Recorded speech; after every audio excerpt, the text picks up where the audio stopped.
Robservations with Robert Meyer Burnett.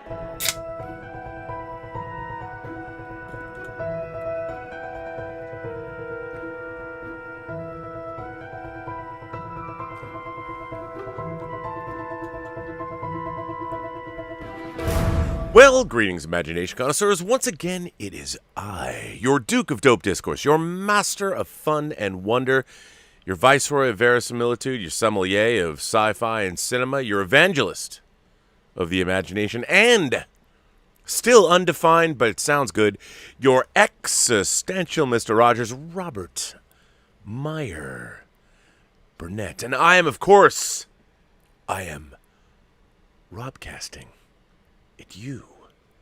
You imagination connoisseurs, you members of the Post-Geek Singularity community.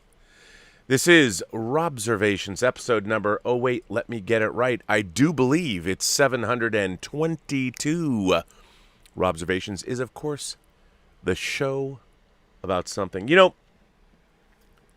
one of the things that I'm most fond of discussing on this show is that in Hollywood, or actually in any walk of life, you don't get what you deserve. You get what you negotiate, which, you know, is reason enough. Well, I've always said, what's the most important? Like, everybody's looking for a manager, an agent. That's great. But, you know, the most important member of your team is your entertainment lawyer. You want to have a good one.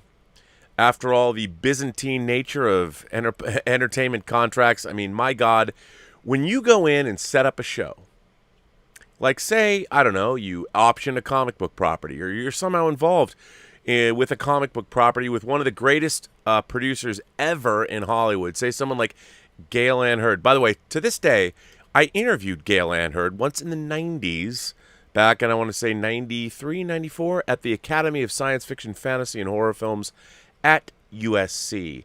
And Gail Ann Hurd was one of the most impressive and smartest people I've ever spoken to in the entertainment industry. I mean, that woman had it going on. She had it going on then. She has it going on now. Now, I don't know if this is an apocryphal story or not. Of course, she used to be married to James Cameron. And I heard once that at the beginning of Aliens, when the Narcissus, the shuttle, the Nostromo shuttle, is found floating 57 years later in space, and the salvage team that finds the Narcissus cuts into it, and we see a blue laser light in the smoky interior of the shuttle after the back door has been carved away with a laser scalpel, whatever it is.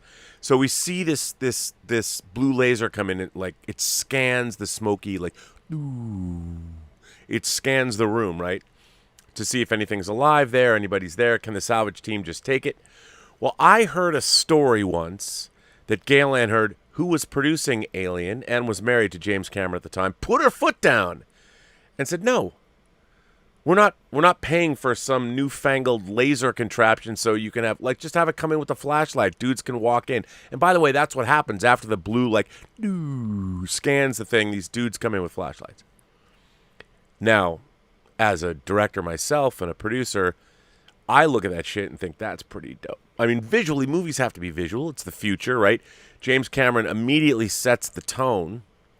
And then, of course, the salvage team comes in. But that blue laser light, I mean, it tells you this is the future. This is science fiction. It was awesome. But Gail Ann Hurd said, James, love of my life, you got to pay for that shit yourself, because production ain't paying for that shit, son. You want that on camera? You pay. Now, I would say that good on Gail. Now, I don't know if that's an apocryphal story. I don't know. Do I remember reading that in Cinefex magazine in 1986? I don't know. But that always stuck with me because as a producer myself, I'm like, okay, yeah, when you have these little visual flourishes, how much does production have to spend? Like, I want what I want. It's my film. It's my vision. Well, your vision costs money, motherfucker. You got to pay for it yourself. I always liked that. I thought that was a good thing. I like that story. Don't know if it's true. By the way, Gail Ann Hurd, I would love to interview you for this show. I've interviewed David Goodman, the president of WGA. I've interviewed Brian Fuller. I've interviewed lots of people. I'd love to have you on. Anyway, Galen Hurd is also a producer of The Walking Dead. So here's the thing. Obviously, The Walking Dead is a adaptation of Robert Kurtzman's. I've been talking about Star Trek too long. Robert Kirkman's, creator of Invincible, creator of The Walking Dead, his comic. And Frank Darabont, for those of you who don't know, Frank Darabont, his first theatrical feature film that he directed and wrote was, in fact, The Shawshank Redemption. He also made Matinee, and he made, of course, The Green Mile, and his third Stephen King, his fourth Stephen King adaptation, The Mist, because he had made, with producer Nicky Marvin, before he did Shawshank, he did The Woman in the Room, which was a TV movie. So he's done 4 King adaptations. Frank Darabont, a lot of people talk about Orson Welles, and I get it. Mercury Theater, Citizen Kane is the greatest first film in the history of cinema. But I would dare say that Darabont's adaptation of The Shawshank Redemption is, in fact, also, maybe it's not Citizen Kane, I get it. However, it has to be in the top 10 films in terms of theatrical debuts. Another one I'd put up there, Michael Mann's Thief. Darabont Shawshank Redemption, easily in the top 10 of debut films of all time. I think so. And by the way, someone's going to write in and go, no, Rob, here's a list. They're like 30 or 40. I don't care. Right now, for the purposes of this show, Frank Darabont, one of the most impressive theatrical feature debuts in history, which was, of course, Shawshank Redemption. Come on, man. IMDb doesn't lie. By the way, I am still on the Zevia kick. John Campea, Elizabeth randomly bought me a 6er of these, and they're pretty damn good. I don't think there's any caffeine in them, but still good. Anyway, so for those of you who might not know, Frank Darabont was dismissed. He had it in. It didn't end well, but he left, from what I understand, The Walking Dead after the middle of season 2. And since then, he's been fighting a David and Goliath battle with AMC for his share of the profits. You don't get what you deserve, you get what you negotiate. Now, let me explain something to all of you who are looking for a career in Hollywood. The talent and the money. Filmmaking is the beautiful explosion of art and commerce. And you would think that to do some good commerce, you need great art. You'd think that they would meet in the middle and they would have an uneasy détente. And sometimes that's true, they do. But for the most part, all of the money people are trying to fuck the creative people as hard, as long, and as fast or slow as they can. Normally, that kind of fucking would be a good thing. But not when you're dealing with finance. If you have a partner, it is. But if you're dealing with finance, not so much. Because the people who have the money will always fuck you, and they don't care if you come or not.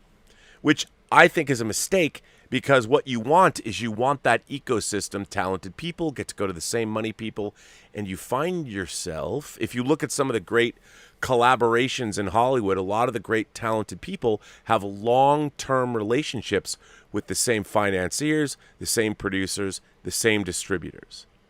Those long-term relationships can be fruitful and economically beneficial to all involved. Why more people aren't doing that kind of thing? Well,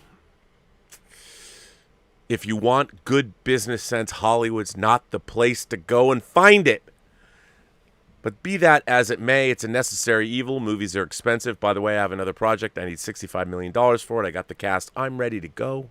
Script doctor needs to read my final draft and give me some notes. But after that, you can look at it. That said, so Frank Darabont, who basically instigated this project, The Walking Dead, which has become one of the most successful television properties in the history of television, Frank Darabont got fucked hard and fast and did not come. He did not climax until now. Ladies and gentlemen, it was a big climax. It was a $200 million climax. I mean, that is a lot. That is a lot. That's an explosive climax. Now, before I read about this, what happened, I would like to get into some background. All right? And some background. This was some Showbiz cheat sheet. This comes from December 17th, 2018. Christina Nunn wrote this. I just, quick cursory glance of the internet sent me here to Showbiz cheat sheet. Why is Walking Dead co-creator Frank Darabont suing AMC?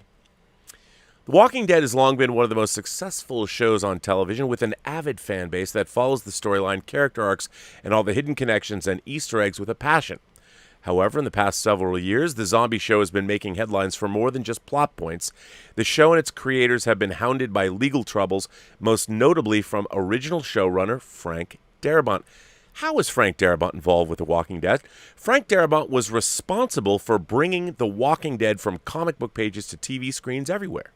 He was the showrunner of the very first season, which, by the way, 6 episodes of fucking awesomeness, which debuted in 2010 on the AMC network and is still Halloween night, by the way, and is still considered by many critics to be the best in the series. However, Darabont was unceremoniously fired in 2011, and Glenn Mazzara took over for Darabont. In 2013, the legal rift started when Darabont sued AMC for approximately $280 million, claiming he was cheated out of millions of dollars of profits from the hit show. Darabont also claimed he was wrongfully fired. In one of the very first testimonies that Darabont gave in court, he claimed that he had absolutely no respect for AMC executives who would occasionally visit the set. The Walking Dead features a notoriously rigorous filming schedule, often in deadly Georgia heat, and Darabont claimed that the executives would always remain in air-conditioned accommodations rather than become involved with any activities on set. I love studio executives. I do. But let me just tell you, network executives and studio executives and the people who actually make movies, hardly never the two shall meet. And if you come out of production and you work every day, 12-hour day on set, and you're working in Georgia heat, and an executive stops by, they come by the set, they have a little lunch, they get to sit in their director's chair, they get to watch at Video Village, see a few scenes being shot, and then they go home. If you see a studio executive on set, it's usually bad. Because they're there to, other than observe, they're there because shenanigans are going on and they're going to cut your budget, something. It's never good. But the actual people that make movies, everybody involved, from the pre-production, the production, to the post-production people, and then the executives that are controlling the purse strings, usually come from totally different worlds. As I'm often talking about, people that actually make films and television and the people that work in the other side of Hollywood, like managers, agents, they all think they know how movies are made. Don't know shit. They don't know shit. Sometimes you are lucky, and there are people like Lorenzo de Bonaventura, who, when I worked at Warner Brothers over 30 years ago, he started working there. He was always a nice guy. He actually gave me a little bit of advice on free enterprise, and he's become one of the preeminent producers in Hollywood. He was a studio executive that left the studio, got his production deal, and has become one of the most accomplished and vibrant producers working in Hollywood today. And yet, being a former Warner Brothers executive, he has a skill set that many producers don't have, which makes him a formidable presence indeed. By the way, I haven't talked to the guy in over 30 years, but I will say this. When I would sneak into NRG research screenings and he would see me, he always laughed. He was always bemused I was there, and he never sold me out. So thank you, Lorenzo de Bonaventura. But anyway, that's just an aside. So anyway, the executives are dealing with totally different concerns than the people actually trying to make their day working on a project. When I say make your days, every day on a movie set or a TV set has a dollar value associated with it, and you have a schedule. So you're supposed to, for this money, shoot this. And if you don't, then you have to make it up. And it's really hard. And it's a very difficult thing. Making movies, especially in production, it's one of the only professions in the world where you can actually calculate how much each second per day is worth. You can actually find out. You can find out. How do you find out? Each day of shooting has a dollar value associated with it. So for the sake of argument, let's call it 100 grand. You're shooting for 12 hours. You have so many people. You can actually calculate, okay, you got $100,000. What is $100,000 minus, and figure it out. There's how many seconds in that 12 hours. There's 60 minutes in an hour. There's 60 seconds in a minute. You guys do the math. Tell me the response. So anyway, Frank Darabont, perfectionist. He's a feature director. He's now doing TV. Sometimes that's not always great either because feature people are not used to the speed at which television is being made. So things go over budget. Anyway, let me go on. That's just an aside. Frank Darabont was responsible for bringing The Walking Dead from comic book pages to TV screens. Anyway, The Walking Dead and AMC also have other lawsuits. While the lawsuit leveled by Frank Darabont is ongoing, the executives at AMC have had to field several other legal matters from other parties involved in the show over the years. In late 2017, Robert Kirkman, the creator of the original comic books that the show is based on, along with producers Glenn Mazzara, Darabont's successor, producer Gale Ann Hurd, one of the smartest people I've ever met in Hollywood, and David Alpert sued AMC, saying they never received their fair share of the show's massive profits. Throughout the legal mess, AMC denied any contractual wrongdoing, of course they did, and stated that everyone involved in the show had been paid fairly. In a statement they released in late 2017, they pointed out that every major studio has gone through various litigations and that the baseless accusations does not mar the respect that the executives have for the plaintiffs. Okay, that's a bunch of bullshit. The executives, they begrudgingly put up with talent. They don't like talent very much because talent costs them money, and talent, they're loose cannons, and they're scary. And the people that are in the executive offices don't understand talent at all. They see us all as crying little babies that can fuck them at any turn, which is wrong. There should be a little bit of a symbiotic relationship between talent and the studio executives. You know who's mastered that, if I can dare say it myself? Kevin Feige has figured that out. But hey, Victoria Alonso, Louis Esposito, you know, proof's in the pudding. Anyway, although AMC constantly denied the show itself is in any trouble, it's likely that The Walking Dead will remain unaffected by the lawsuits leveled against the network, as the lawsuits are for unpaid profits. Unfortunately, the popular show has also been suffering its fair share of rating issues. The Season 9 premiere, which debuted in October 2018, was the lowest rated show since 2011. Yeah, because it got fucking boring, but okay. The abrupt drop in viewers can be traced to several different factors, including the departure of several of the leading characters. Also, Season 8 featured a story arc that resulted in the untimely death of lead character Carl Grimes in an abrupt departure from the storyline in the comic books. This was a move that upset many fans, and show ratings haven't been able to recover. What's next for The Walking Dead? While The Walking Dead struggles to regain its standing on network TV, the legal battle between Frank Darabont and AMC continues. On December 10th, 2018, progress was made on the case that will likely move Darabont's lawsuit to trial. Whether or not the negative press that the show will receive as a result of the legal trouble will have an impact on the show remains to be seen. So that's one thing. Now, what's really interesting is I'm going to delve into the actual complaint. This is the complaint for... Now, here's what was filed. Here are the plaintiffs. Robert Kirkman, Glenn Mazzara, who took over from Darabont, David Alpert, his company's Circle of Confusion, and Gale Ann Hurd and Valhalla Entertainment. This is the complaint that they filed on August 14th, 2017 against AMC. And here's what it says. Plaintiffs Robert Kirkman, Glenn Mazzara, David Alpert, Gale Ann Hurd, and their respective loan-out corporations demand a trial by jury, and they allege as follows. 1. This case arises from a major entertainment conglomerate's failure to honor its contractual obligations to the creative people, the talent in industry jargon, behind the wildly successful and hugely profitable long-running television series The Walking Dead. Only a few terms are defined in this section.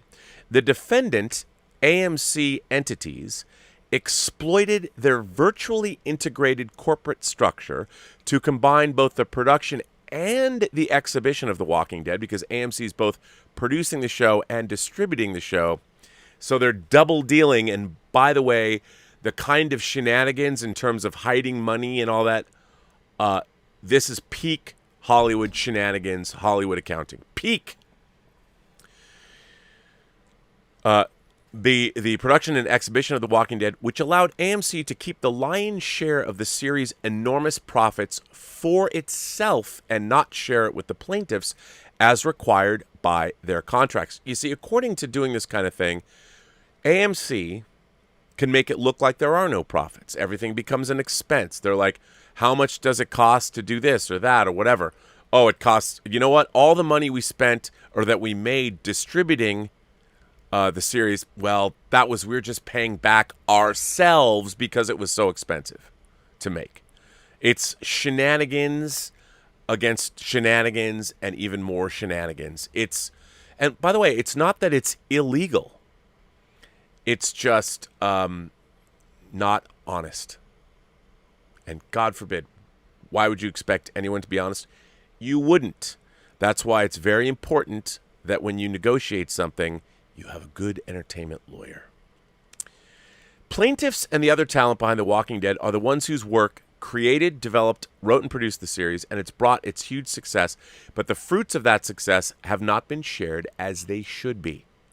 More specifically, The Walking Dead was owned by AMC Studios and aired on AMC Network, both of which are owned by the same public entity parent, AMC parent. The Walking Dead is the most successful cable television series in history, and indeed, for most of its run on the AMC Network, has been the highest-rated program in the coveted 18 to 49 demographic on both broadcast and cable television, with only Sunday Night Football rivaling it in popularity. While AMC Network previously aired such popular shows as Mad Men, Breaking Bad, the ratings of The Walking Dead and the revenues that accompany those ratings have far exceeded the ratings and revenues from those series and have catapulted AMC parent and its financial value to a whole new level.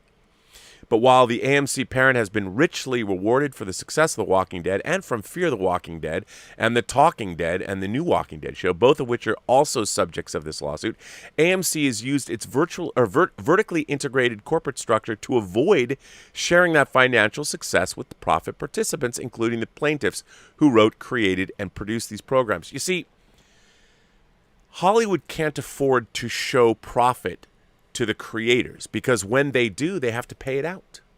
And they don't want to do that. So I'll give you an example. So you have a movie studio, right? Warner Brothers, where I used to work. Warner Brothers is a giant piece of real estate with all different kinds of buildings and all different kind of people working there. And Warner Brothers is also with their partners producing movies, right? So Warner Brothers has an expense that costs when Warner Brothers produces a movie, they have their overhead expense. What does it cost to have the studio? Well, it's not just a few guys. They charge you for the entire studio's overhead, right? For the year. And say that overhead's $100 million. That's what their operating costs are. They'll charge you that.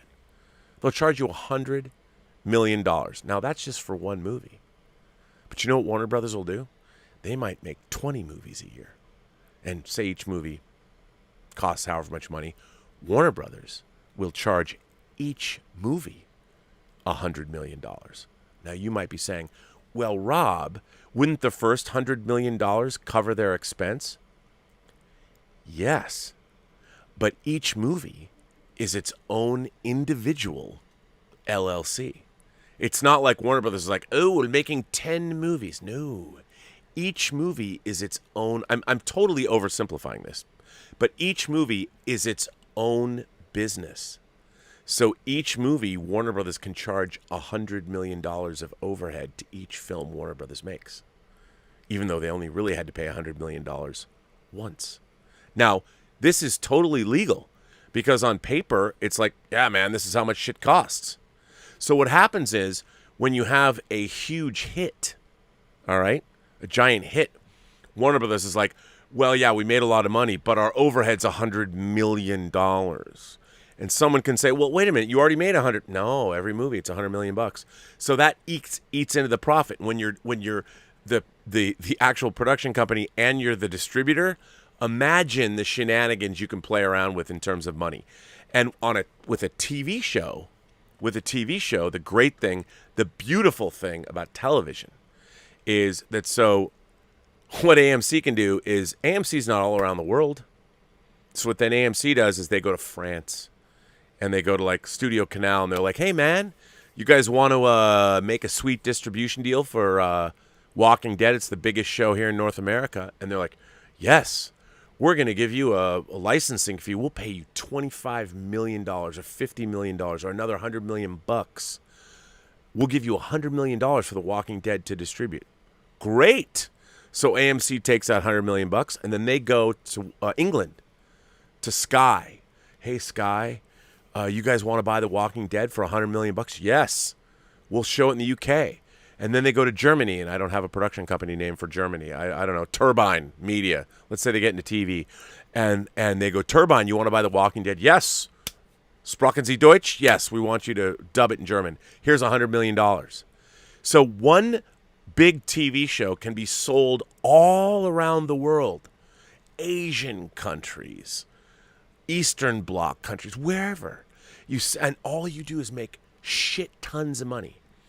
And by the time you get to season 5 or whatever and all the costs to make the show, I mean, we're talking some serious cheddar. People talk, no. You want to make money in movies? That's great. But if you really want to make the big dollars, television. All the richest people. Aaron Spelling did not get rich working on movies. Aaron Spelling had that gigantic estate in where? Beverly Hills? I don't know where it was. It was in Beverly Hills, somewhere. He was in TV, man. TV is where the real money is. So AMC is making the cash. And now let me go on. In its contracts with the plaintiffs, AMC Studios agreed. By the way, all of my industry business analysis, look, if I knew very much about business, I'd be rich. I work on low-budget, underfunded indie properties because I get to do what I like. I'm an idiot because I like the process. And I'm very proud of my work. The new book about Full Moon Entertainment talks, I guess I'm name-checked working on Arcade. That was very nice. Thank you, Charlie Band. I stopped getting paid halfway through working on the project, but I'm very proud of the work we did. I'm just saying, so take all of I'm giving you the grand overview, oversimplification. Don't use what I'm saying about Hollywood business practices as gospel, because what the fuck do I know? I know a little bit. I know the broad strokes. I'm just trying to give them to you. If you really want to do the nitty-gritty, you shouldn't talk to me.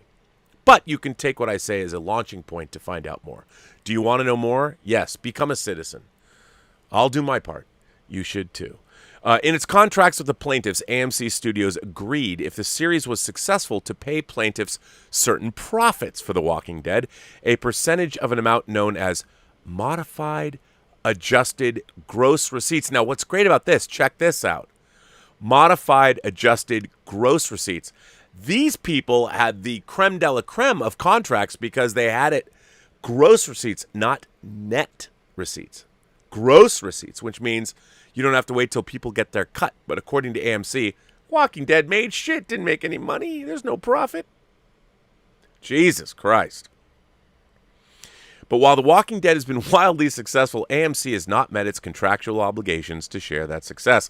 While the AMC entities have breached their agreements with plaintiffs in various ways, the most significant harm results from their self-dealing in a related party transactions.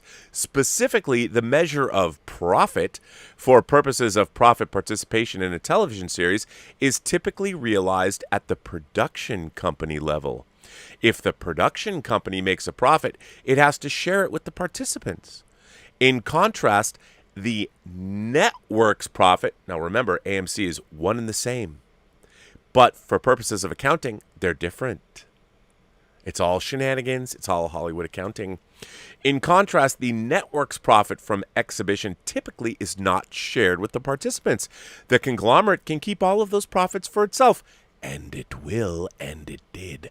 As a consequence, when the production company and the network are part of the same conglomerate as AMC Studios and AMC Networks are here, there is a powerful financial incentive to keep the lion's share of the profit at the network level and not pay a fair market value license fee to the production company, thereby depriving profit participants like plaintiffs of their fair share of the series' profits. Now, here's the thing. This isn't illegal.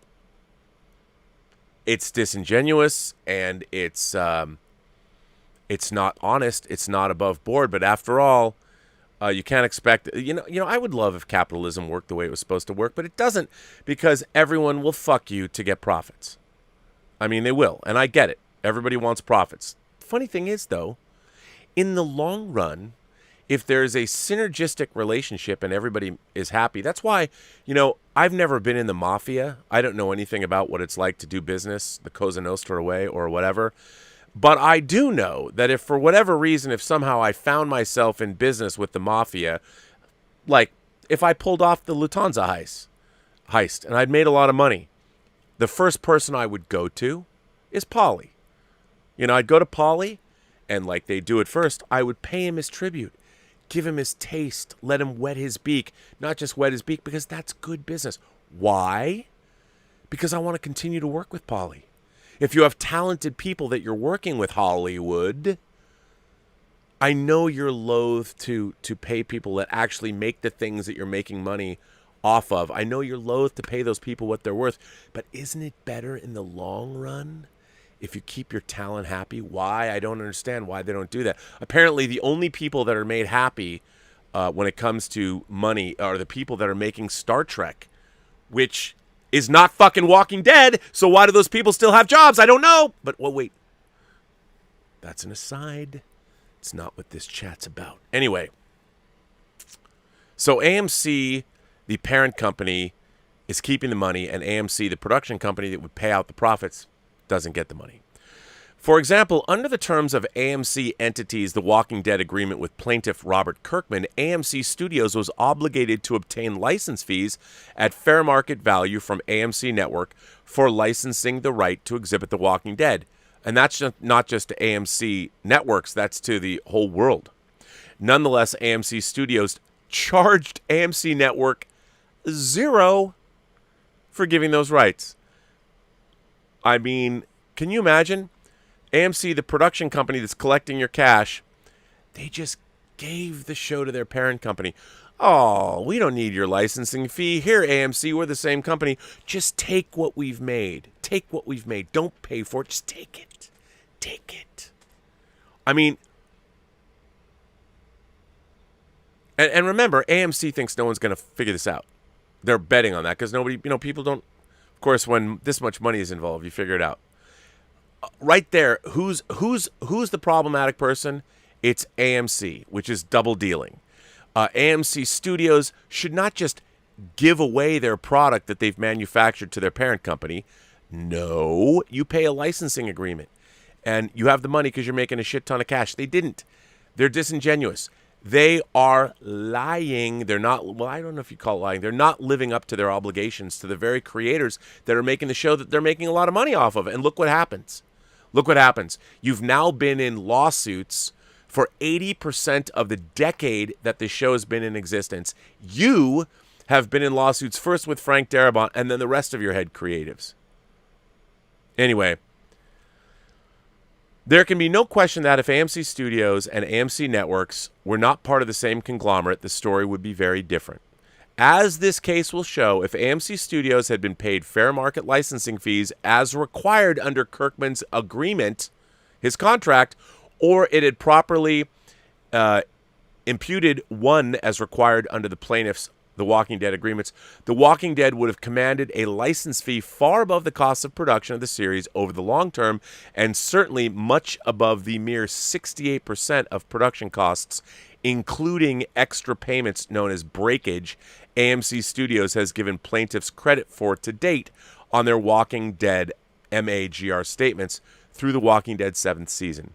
As a result, Kirkman, whose comic books were the basis for The Walking Dead, and the other plaintiffs who helped to bring his vision to television have been denied their contractual rights to participate fairly with the AMC entities in The Walking Dead's success. So that's kind of the broad strokes of what was going on and their objection. Now here's the problem. AMC's not the only person that's doing this. All kinds of entities are doing this. And that's how they're making a lot of money. That's how it's lucrative. Well, the creators should get a taste as well. And if you know what? If you steal from Lufthansa, you heist, you go to Poly and there's no problem. You pay Pauly his tribute, you give him his money, and by the way, that's the one thing you can find out from The Godfather or Goodfellas. I don't understand why people don't watch The Godfather and think, oh, this is how you do business. Not the criminal part of it, but in terms of you give people their taste, you keep them happy. And if they're happy, no problem. But when people get greedy, you push a button. But in TV, you can't really do that. Anyway, so this was happening with Frank Darabont, to be honest. Frank Darabont, first and foremost, is a creator. He wants things to be good. And when you're dealing with a network, the network frequently doesn't know what's good. They can't even watch a show. You think they might, but they can't. The network executives watch things. You get network notes. I mean, I've only worked in TV once, directing episodes of Femme Fatales for 2 seasons. Thank you very much. Actually, I did get a phone call from that president of HBO Films once who did tell me my first season episode was his favorite of the season. So that was a good thing. But I edited my own episodes too. But Frank Darabont was pissed because he probably got fired after the second season because he took too long, was spending too much money because he brought his feature sensibility to TV. And by the way, the proof is in the pudding. If you watch that first season of Walking Dead, it speaks for itself. There's a reason why Walking Dead is successful. Was Frank Darabont's extra time and care worth it? Well, when you have an auteur like him, I would say yes, it is.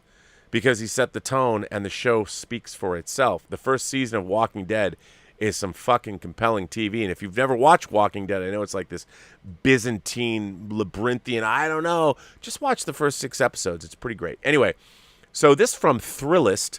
Anthony Schneck wrote this on October 13th, 2017. And this is great. I just want to share this with you because it's dope. And I'm going to put this in because this is so much fun. This is so much fun to read. And I got to show it to you. And let me put it on the screen. I hadn't planned on doing this, but so this is a salacious bit of stuff. But I love it because it's great. Hang on, let me just set it up so you can read along with me. I love this. Fired Walking Dead creator wants $280 million after emailing staff, "Fuck you all." By Anthony Schneck, updated on October 13th, 2017. Now, this is Frank Darabont. Quote, "I am in a state of absolutely boiling rage right now. If that's your internal monologue as you fire up your computer to send out a furious email to your coworkers, the next morning at work won't be a pleasant one. If that's the first line of an actual email you sent to your coworkers, well, you might get fired and wind up having your correspondence released to the public as part of a legal battle with your employer, which is exactly what happened to Frank Darabont, the former executive producer of AMC's hit zombie show, The Walking Dead. A brief recap of the essential plot details before getting to the juicy quotes, and there are lots. Darabont, a writer, director, producer, most well-known for directing the Stephen King adaptations The Shawshank Redemption and The Green Mile, and The Mist, and The Woman in the Room, was the executive producer of Season 1 of The Walking Dead. It did not go well. Disputes over budget and personality clashes led to Darabont's termination as showrunner way back in 2011. The director eventually filed a lawsuit against AMC seeking $280 million, which precipitated the release of his emails as they were entered into court records and epistolary history. These are the Hamlet of angry work emails, a masterwork of unparalleled vitriol and shocking lack of regard for others' feelings, written with exceptional style and diction, emphasizing time and time again the fact that Darabont is obviously surrounded by lazy, incompetent morons. Geez, does he have to do everything around here? And they are hilarious. According to Variety, Darabont has said that the emails contain hyperbole, but doesn't back down from their basic substance, nor should he. A classic sorry not sorry from a man who clearly has a lot of feelings and not much of an emotional filter, as if he's supposed to have one. You know what, ladies and gentlemen, boys and girls, kind souls, gentle beings from across the 28 known galaxies, life's abyss, and then you dive. Anyway, if you know what that means, hey, kudos, you know what it means. Anyway, but you might want to know what he actually wrote. Check out some of the highlights and put them in your back pocket the next time you don't get those Excel sheets filled out exactly the way you asked. Explaining that he was dissatisfied with the script turned in by 2 writers on July 21st, 2010. I am the writer's room. The lazy fucking assholes who were supposedly going to be my showrunners threw that responsibility on me after wasting 5 months of my time. If it were up to me, I'd have not only fired Schick Eggles and Jack Judice when they handed me the worst episode 3 script imaginable. I'd have hunted them down and fucking killed them with a brick, then gone and burned down their homes. Beautifully written, by the way. Revoking the email carbon copy privileges of the two aforementioned writers. Professional courtesy is something one earns, and those douchebags have not earned mine. I don't want to see them CC'd on anything anymore. Implying the camera operators have less vision than a blind man. I mean, keep in mind, this is Frank Darabont, who worked with Roger Deakins, who shot Shawshank Redemption, which is an unbelievably well-photographed movie. So if you're working, I would say industry professionals, please be very mindful of the people that you're working with and come up to their level. Don't expect them to come down to your level of mediocrity. And let me say, I don't mean to say you're all mediocre, but let me tell you something. If you've worked with the best in the business, expect that you have to up your game, put the time in. Tell these operators that if they cannot provide us footage that works, we need to replace them with people who can. What the fuck are we paying them for? Ray Charles could operate better. Describing his writing style from June 13th, 2011. You need to pay attention to the motherfucking script. I even chose my goddamn commas for a reason. Why am I working so fucking hard if you're shooting everything some other way that doesn't work? Attempting to convey the extent of his rage from June 14th, 2011. Everybody, especially our directors, better wake the fuck up and pay attention, or I will start killing people and throwing bodies out the door. On potential heart troubles.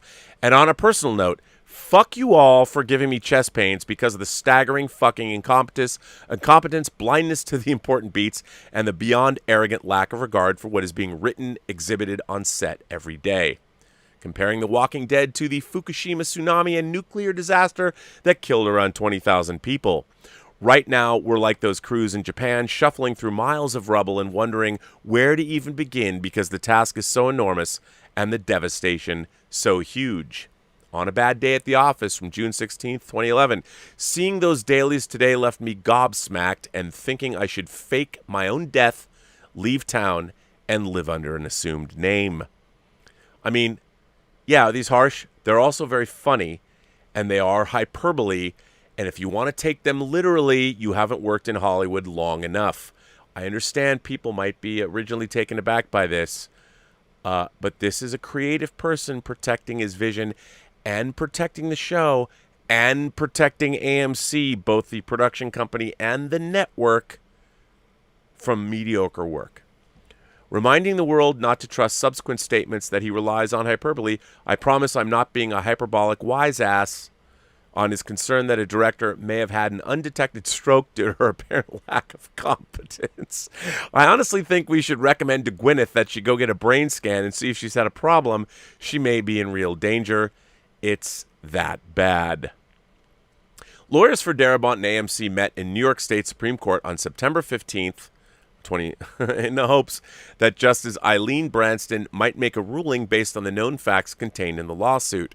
Both sides were disappointed, and when AMC's lawyer suggested that Darabont had lost his job thanks in part to the aforementioned emails, Judge Branston waved her hand and said, "That's the artiste," according to Variety. The legend of the cranky, difficult genius lives on. By the way, Judge Branston is absolutely correct. These kinds of emails, let me explain something to you. When people like Frank Darabont are responsible for tens of millions of dollars of someone's money, well, if you can't cut it, the problem is not with Frank Darabont. The problem is with you, and you shouldn't be in that position. And that's why I've said on this show many, many times, one of the joys of working on set on a $200 million movie, whether it's Chronicles of Narnia that I worked on or Superman Returns, albeit, yes, as a documentarian, but it meant I had my camera on and pointing it in people's faces, is that everybody on those sets knows exactly what they're doing.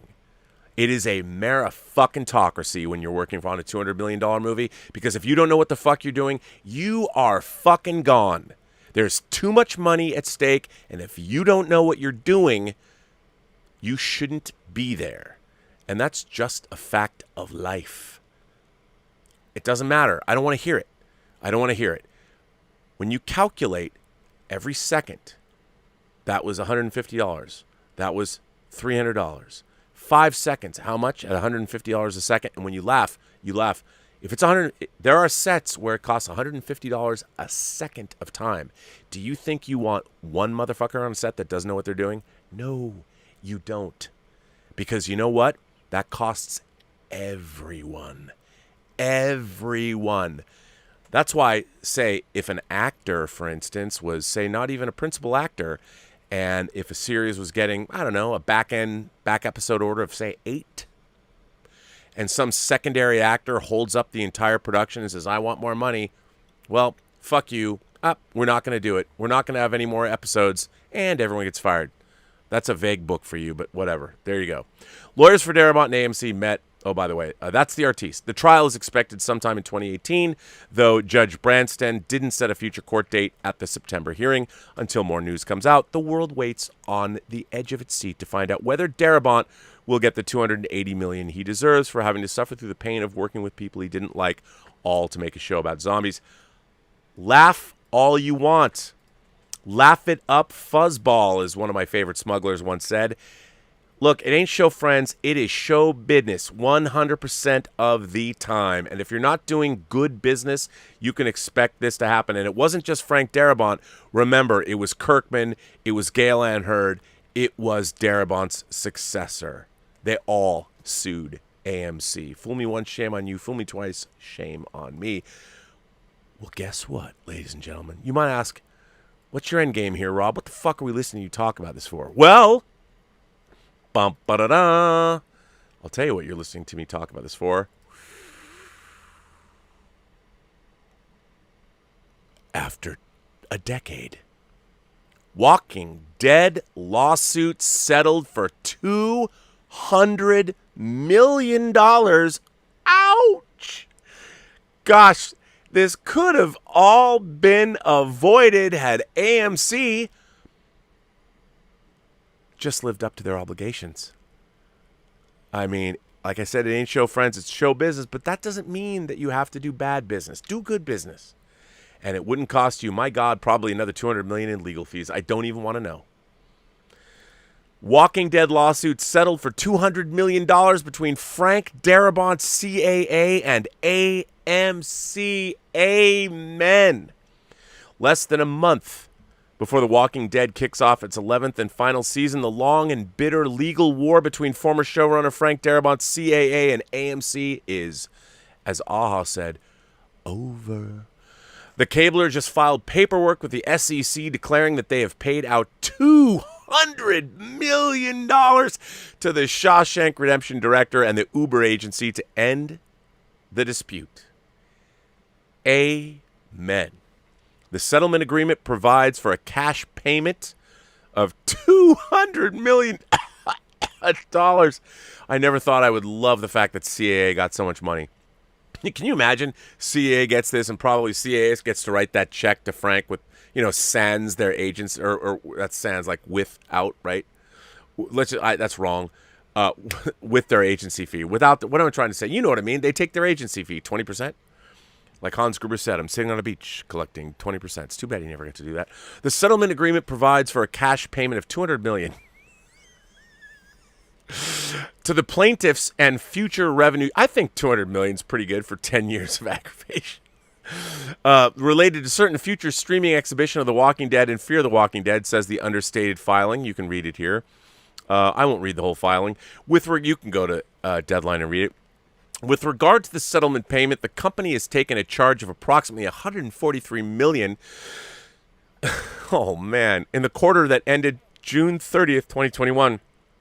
In consideration for the extinguishment of plaintiffs' rights to any compensation in connection with The Walking Dead and any related programs, and the dismissal of the actions with prejudice, which amount is net of approximately $57 million of ordinary course of accrued participations. The three-page document continues.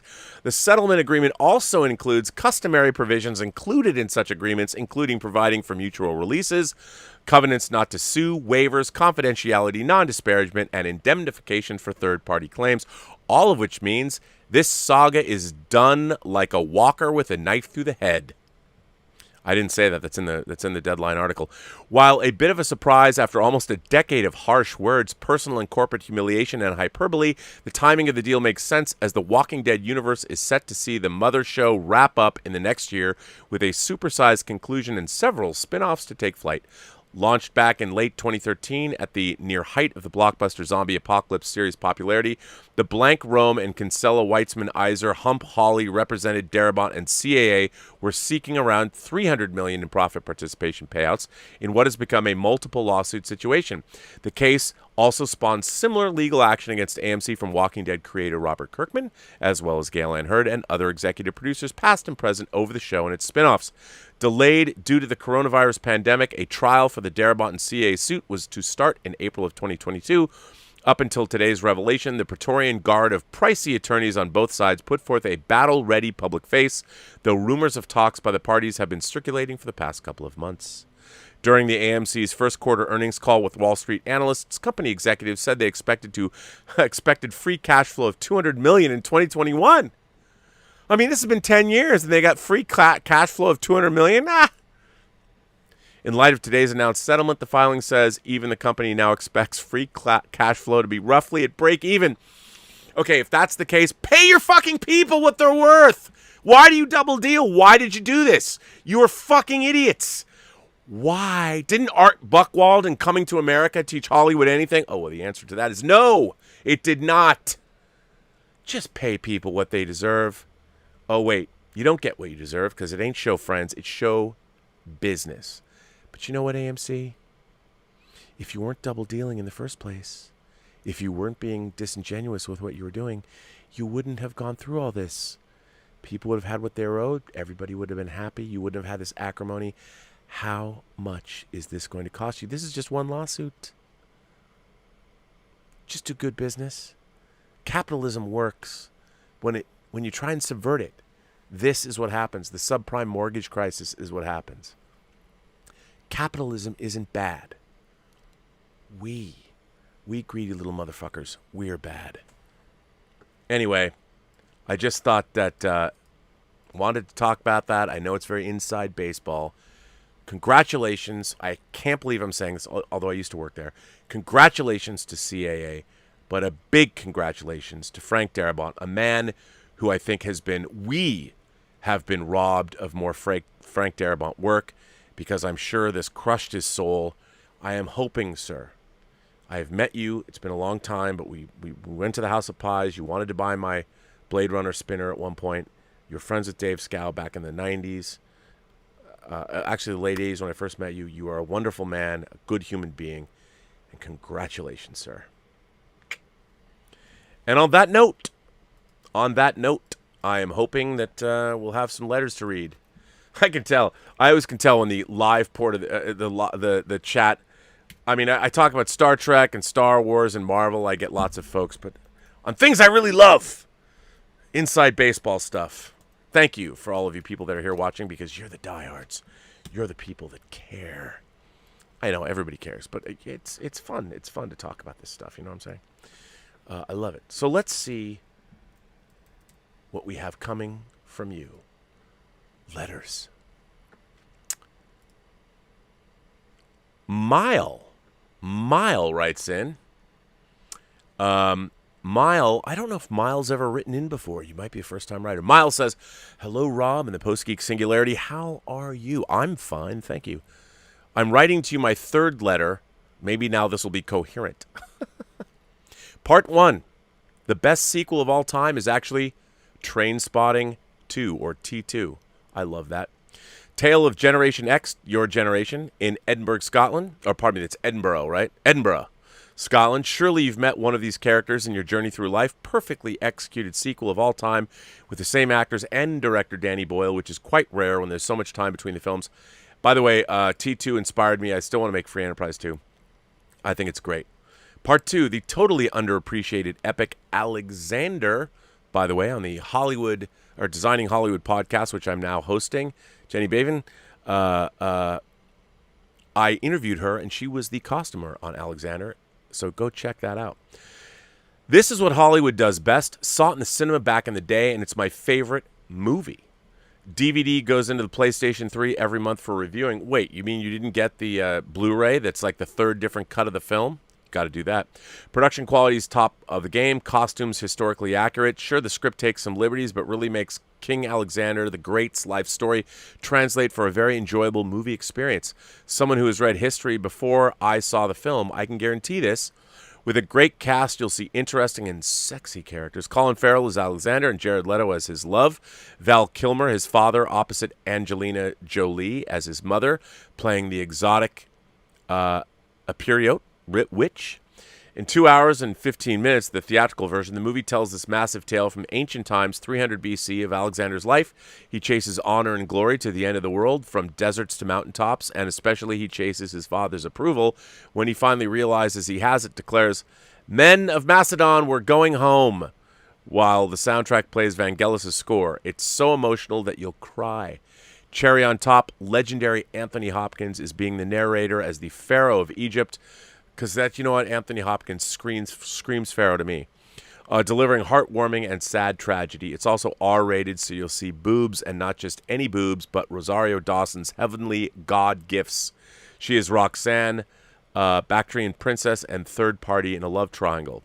What do you think about the movie? How much do you love it? Every person has a story to tell, which you haven't heard, and all you have to do is listen. Greetings from Finland, Mile. Which movie is better, The Fall of the Roman Empire or Gladiator? Bruh, I like Fall of the Roman Empire, but come on. I mean, I would just like to point out to you, I don't have a Fall of the Roman Empire action figure, but I have Maximus Decimus Meridius right here. Father to a murdered son, husband to a murdered wife, and he will have his vengeance in this life or the next. I really like Alexander. I think it's top tier Oliver Stone. I have the box set, the ultimate edition of the film. I really like it, and I want to thank you for writing in and telling me about it. All the way from Finland. Thank you for writing in. Very much appreciate that, Mile. I thought that letter was nice. Let's see what we got here. My man Doc Vader. Hey, Rob. Greetings to you and our fellow imagination connoisseurs. It has been a while since my last letter, and I have not made any progress on topics on Filipino cinema that I wanted to share. Anyhow, last month, the animated series Treese launched on Netflix. It is a supernatural mystery horror series that was based on the comics of the same name, published in 2005, written by Bujet Tan and illustrated by Kajo Baldissimo. The series combines Philippine mythology creatures on a gritty, dark noir atmosphere of Manila in which Alexander Treese traverses. She's called upon by the police for assistance on supernatural-related cases. Wow, that sounds awesome. She relies on a small team that includes a techie ghost, a bartender, and twin bodyguards wearing comedy and tragedy masks. What a great idea. I want to open a bar where all the bartenders are wearing comedy and tragedy masks. On top of that, she uses her healer warrior skills both to solve these cases and keep the balance of different ancient races and creatures from an all-out war. With only 6 episodes, the series far from a police procedural, but the story blends in well with a little bit of humor, a lot of gore and action. Led by showrunner Jay Oliva, who has helmed, and of course, big proponent of the Snyder Cut, obviously, who has helmed many DC animated movies and a prolific storyboard artist of many superhero movies, and its writers Zig Marasigan and Mink Vergara and Tanya Yusin.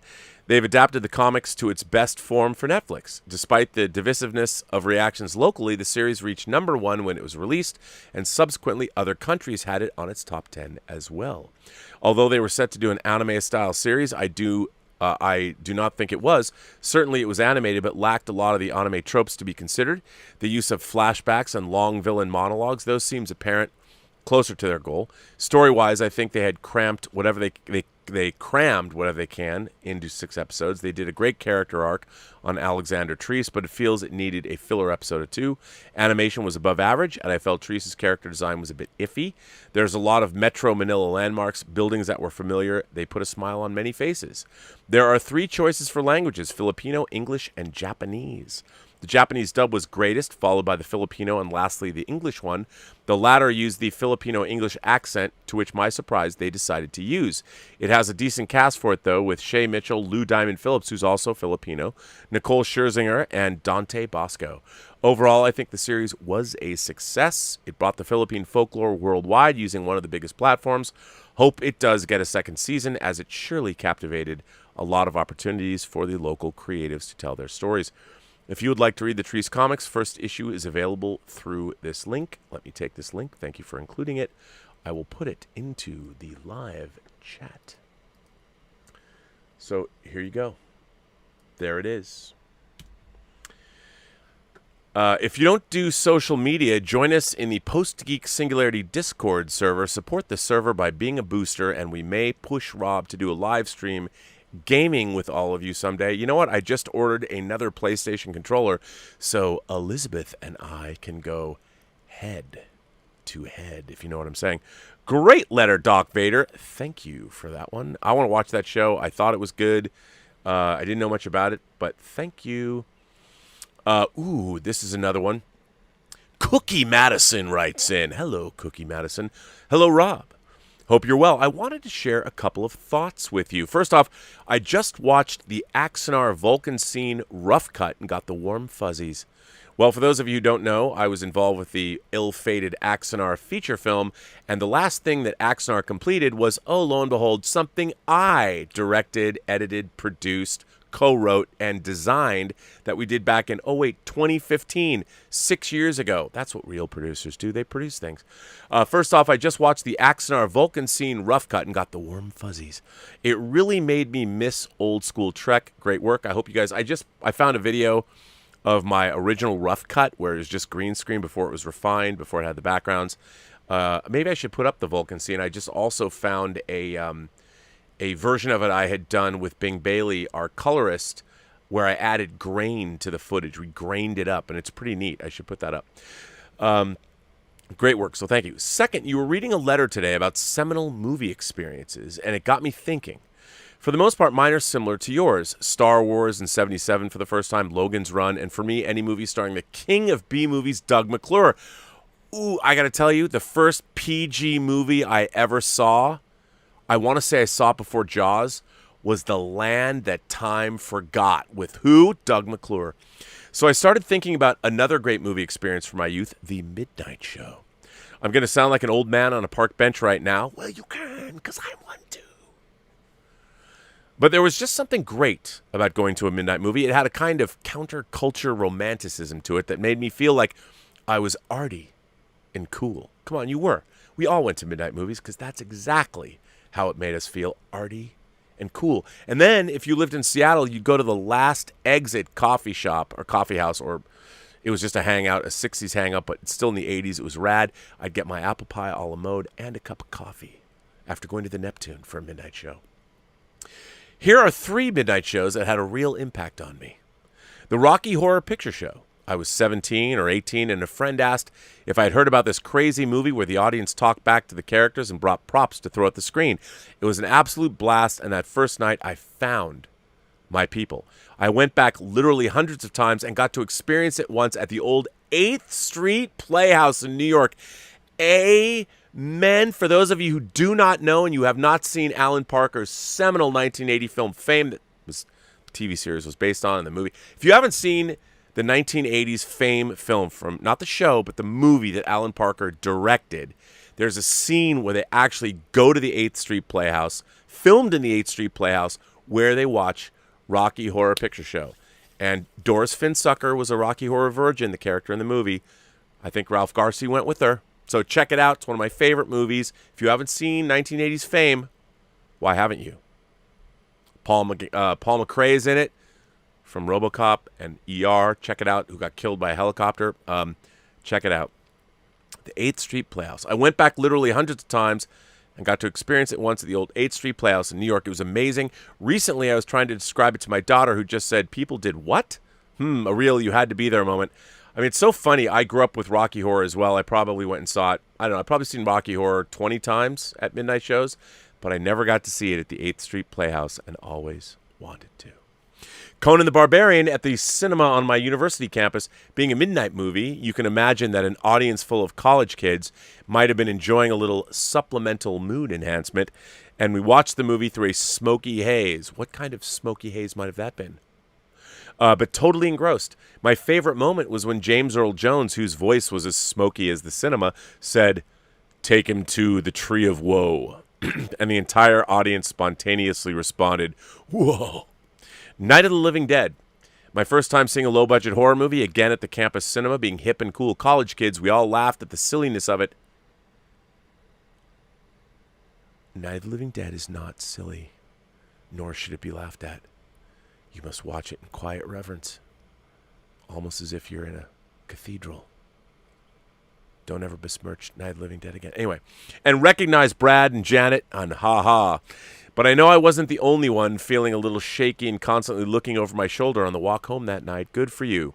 I live here in New Zealand now, which doesn't seem to have a midnight movie tradition, sadly, in my opinion. Although, you know what? You can go see Fat Freddy's Drop, and they will play all the way through midnight. You know what I'm saying? If you haven't seen a Fat Freddy's Drop concert, are they still playing? Do yourself a favor and go see Fat Freddy's Drop. Sharing a movie with a cinema full of like-minded people who share the same passion for something is an exhilarating feeling that you'll never get from streaming something on your phone, says the old man on the park bench. How about you, Rob? Any fond midnight movie memories? All the best, Cookie. Oh, I have so many midnight movie memories. I mean, I went and saw so many movies at midnight. One of my favorites, to be self-serving, the theater that was playing Free Enterprise when it opened in Westwood was playing Buckaroo Banzai at midnight when it opened. And there's a Buckaroo Banzai joke at the end of Free Enterprise, which I don't know if they planned that, but it was pretty cool. But some of my favorite movie memories, the Seattle International Film Festival, SIFF, used to have a 70-millimeter film festival that began at midnight in Seattle's Cinerama Theater, which is an incredible theater. And I saw things like, you know, Ben-Hur and West Side Story, and you'd stay up, you'd watch four movies in 70, starting at midnight. I mean, one time they showed The Road Warrior, one time they showed Tron, but growing up, you know, from like 1980, I don't know when it started, to 88, I went to the midnight. It was incredible. You know, it was all the biggest diehard film fans in Seattle. It was amazing. And then, of course, I think one of my favorite midnight movie memories was seeing here in LA, they would play some of the bigger movies that opened at midnight. Like you'd go before they were at 7 o'clock or 8 o'clock at night, they would show big movies like in the aughts and show films like I went and saw with my friend Bing Bailey. It wasn't midnight, but we went and saw, was it Avengers Age of Ultron? I think we saw the Cinerama Dome at 3 in the morning for whatever reason. I mean, it was incredible. I love going to midnight movies because, like you said, the audience, it was electrified. And that was always a lot of fun. When Empire Strikes Back opened in Seattle, they first played it at midnight. They had the SIFF did, the Seattle International Film Festival. I believe I saw Jedi at midnight. I couldn't go to the midnight show with Empire because my parents wouldn't let me stay up because I was a newly minted 13-year-old. But yeah, man, I love midnight movies. I saw so many movies at midnight, but you know, Rocky Horror was always fun. But yeah, it kind of bums me out. This next, I miss midnight movies. Omar94 writes in and says, "Hey Rob, moderators in the Post-Geek Singularity. I don't know about you and others, but for some reason, whatever mood I'm in or what I'm feeling about what's going on around me affects what I want to watch for entertainment." Me too. I thought about this because a week or so ago, there was something bothering me, but I wasn't sure why. Whether it was my mood since I was feeling down because of what was going on around me or something else. So because of that, I decided I needed to watch something more lighthearted and wholesome to make me feel better. After some searching, I did find something. I ended up watching Disney's The Hardy Boys, a serial which premiered on the Mickey Mouse Club in 1956. It was a serial, but someone edited it into a 3-hour movie, put it online, which is where I watched it. After watching it, I liked it, finding it enjoyable and wholesome entertainment, making me feel better. I don't know if you and others do that, but that's just me. Thanks and live long and prosper. Well, Omar, I think we all have our comfort food movies. I know I do. You know, movies that I watch, go-to movies that always, and sometimes it's not the whole movie. Like, I love the first hour of Casino, for instance. That makes me feel good. I will always watch Almost Famous, which, by the way, came out on 4K this week. And a shout out to lovely, lovely Emma Bannon for getting me the HMV box set special edition. God bless you, Emma. I'm going to buy you so many drinks when we get to Vegas. If you're coming, I'm going to get you hammered. I hope we wake up together and I don't know what happened. That's all I'm saying. Unless there's video. We can watch it together and laugh. But I want to thank you for that. Almost Famous came out. But yeah, I watched that. I watched all my favorite movies. Empire Strikes Back, Dawn of the Dead. You know what? If I really want to be in a good movie or a mood, I watch Apocalypse Now. I watch Jerry Maguire. I watch All About Eve. Amen. All About Eve. Fasten your seatbelts. It's going to be a bumpy night. My God, George Sanders. You know what? I aspire when I grow up, I want to be like George Sanders, and I want to narrate other people's lives the way George Sanders as Addison DeWitt. I mean, come on. Addison DeWitt. How did Joseph Makowitz come up with that name? You know what? If I ever have to, like, flee the country and have an alias and I have to get, like, a fake passport or some shit like that, my fake name, no, people are going to say Ross Campbell because that's the name you used when you were in Star Wars XXX. That's correct. But I would be Addison DeWitt. Come on. Addison DeWitt. What a name. Man, if I had a kid in my life, I'm going to name him Addison DeWitt Burnett just for fun. I'm not going to be like Luke or Han or James T. No, it's going to be Addison DeWitt Burnett. That's going to be my kid's name, just so you know. I don't think I'm going to have a kid, you know, but if I did, Addison DeWitt Burnett. And by the way, don't harsh my mellow and tell me that's not a good kid's name. Don't do that. That would bother me. It really would. Anyway, let's see what you guys are saying. I've been rambling on. I am a rambling man today. And let's see. Am I that rambling? I think I am that rambling. And guess who's here, actually?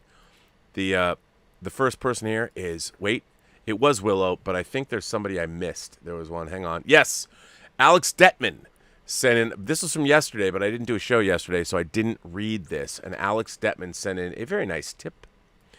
Alex said, Rob, I was not only grateful, but greatly comforted from your kind words. And please know that what I say about John greatly applies to you as well. I, too, am a huge Trek fan, and I'm proud to be a part of your community. I believe that's what you said.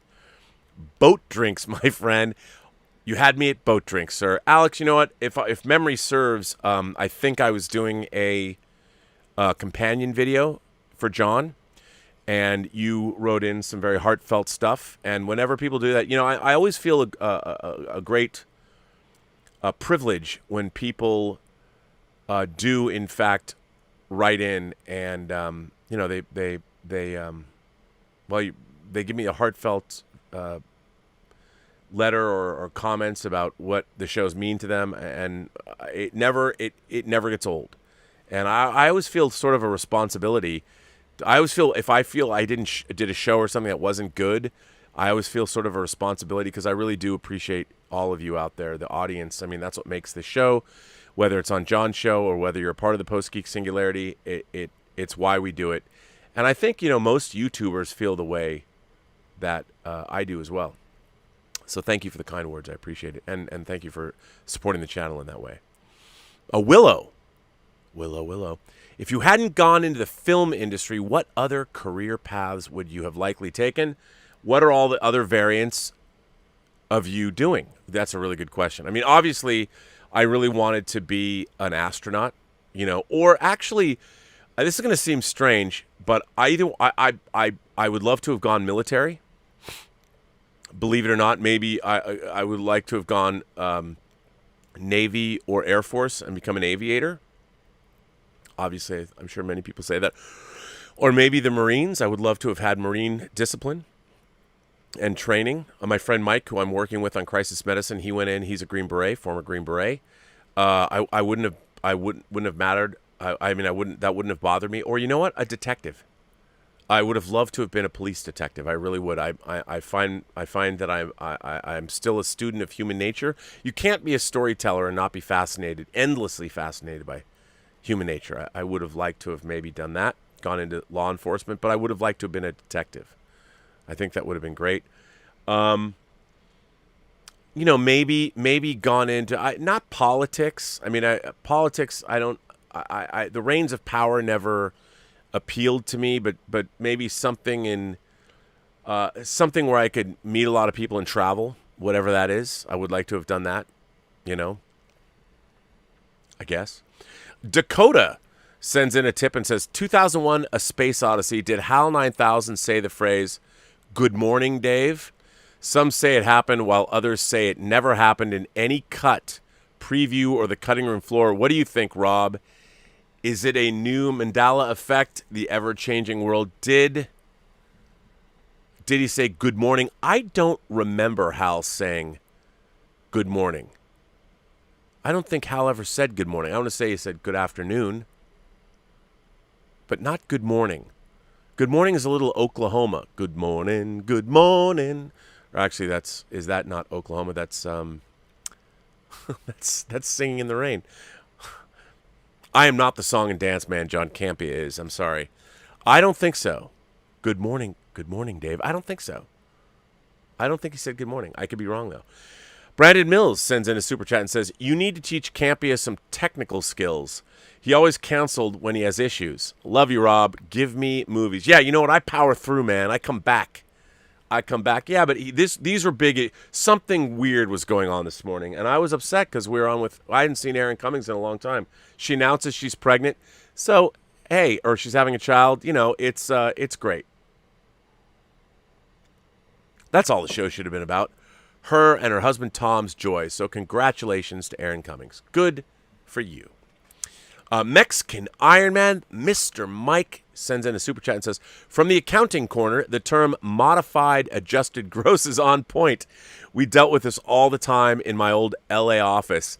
Net profit is a term both meaningless and simple to manipulate. You're the man, Mexican Iron Man. And first of all the people I know on YouTube, he's probably, from what I can see, the best businessman. So I consider Mike, Mexican Iron Man, the E.F. Hutton of YouTube. When Mexican Iron Man speaks, you must listen. Mr. Jeff Yerke is back with the lovely Mrs. Yerke. Sends in a tip and says, hi, Rob.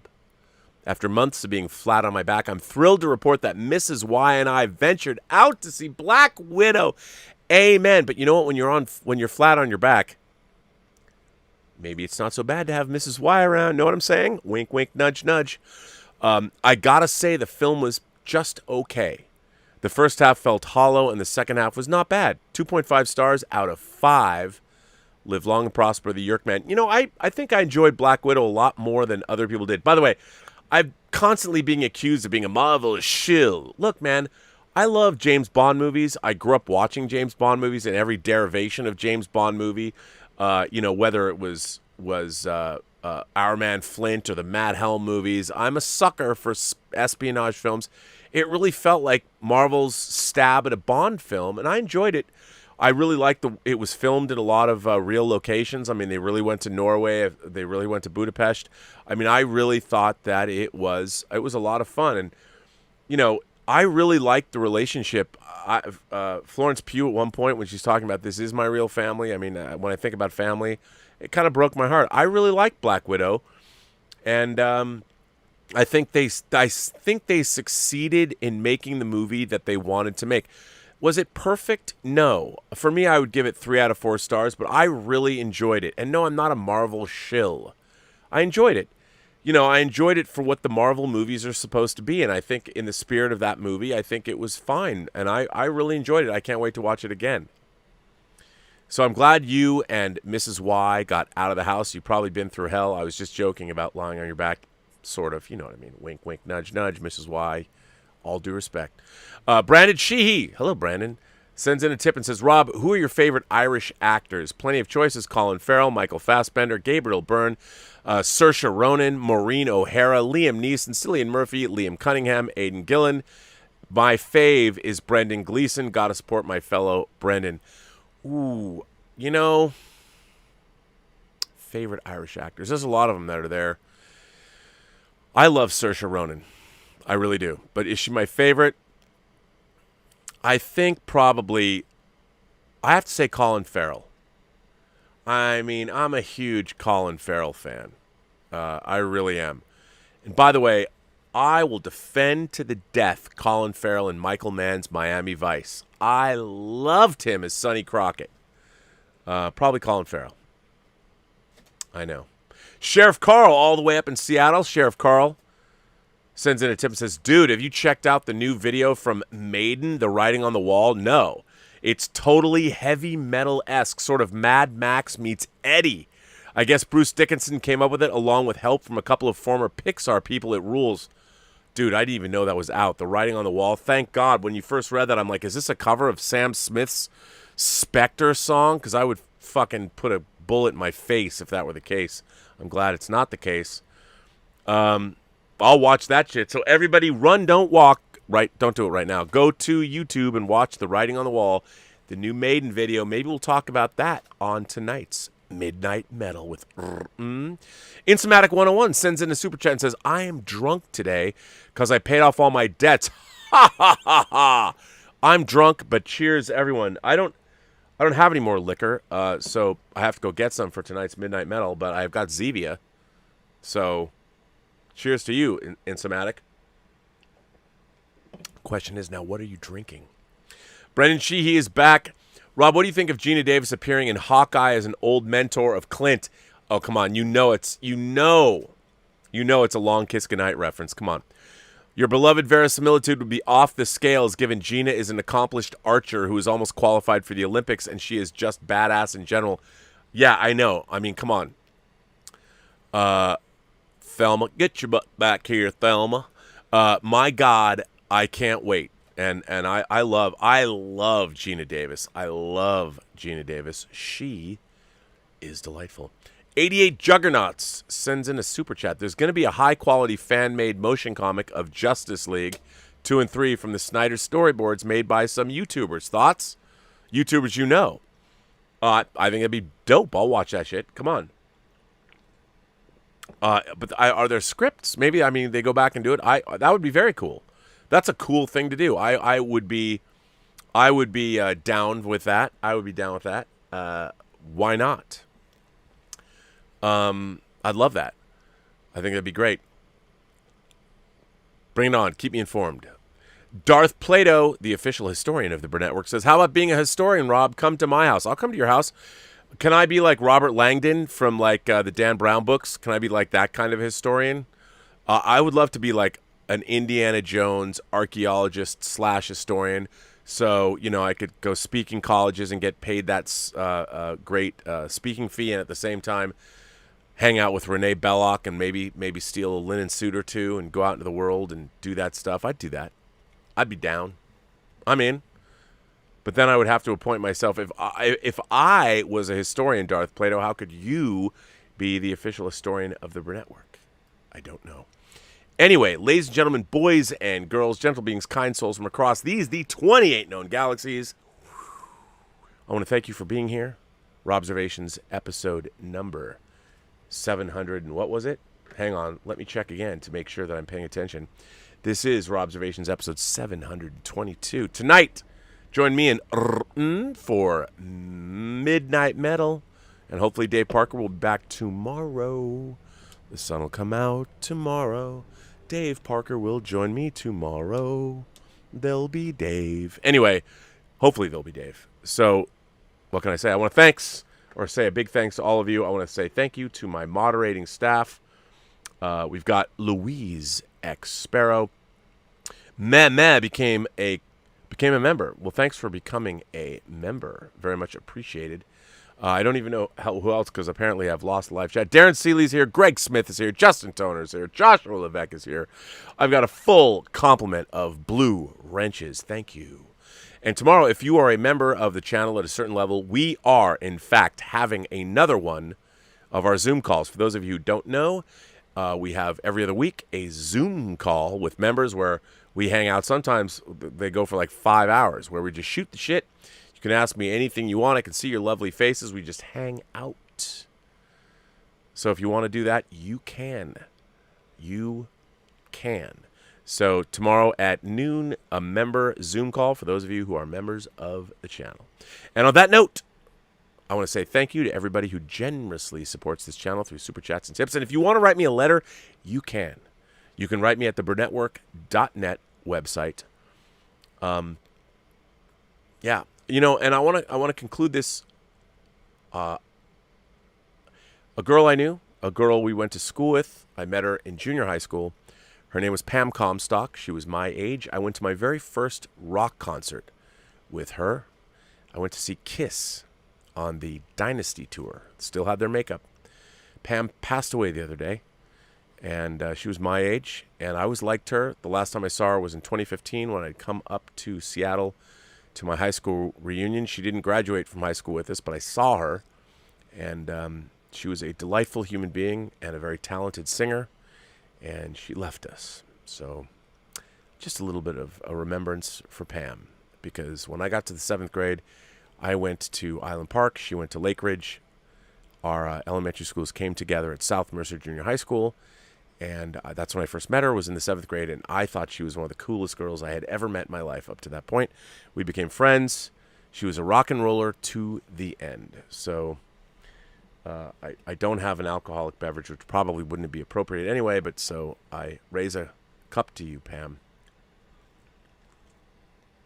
And on that note, every person you meet has a story to tell that you have yet to hear. And all you have to do is listen. And look out for the new Designing Hollywood podcast that I recorded with Donald Moat, the makeup artist who just worked on Dune and is currently working on Moon Knight. That will be available wherever podcasts are found, and you'll be able to see the video on YouTube. And with that, I would say to all of you, have a better day.